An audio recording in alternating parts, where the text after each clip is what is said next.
Si on revient un petit peu en arrière, on se rend compte que l'immigration comorienne à La Réunion a commencé depuis 1852. Donc ça veut dire que c'est à l'époque de l'engagisme, de l'esclavage, viendra l'engagisme après et jusqu'à aujourd'hui.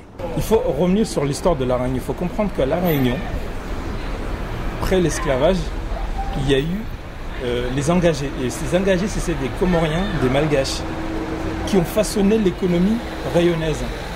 Nous étions là avant les Indiens, nous étions là avant les Chinois. Donc ici à La Réunion, on est aussi chez nous. On est aussi chez nous. Nous avons notre place. La question se pose, comment faire pour vivre ensemble, tout en gardant chacun son identité et ses différences culturelles. Donc on n'a pas à s'intégrer, on est aussi chez nous. Moi je ne dis pas m'intégrer dans la société parce que la société c'est moi qui l'a fait la société.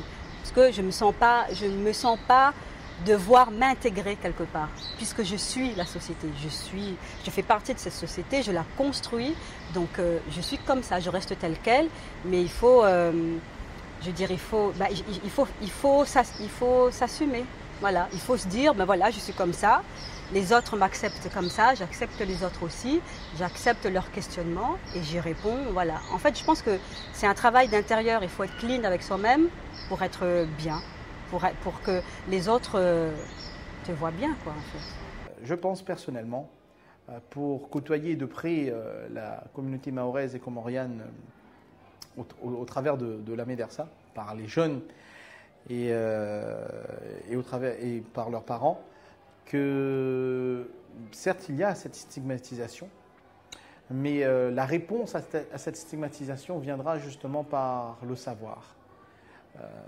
Plus la jeunesse comorienne s'enrichira dans le savoir et s'impliquera et saura apporter sa pierre à l'édifice de la structure réunionnaise, eh bien, plus elle s'intégrera à la société réunionnaise.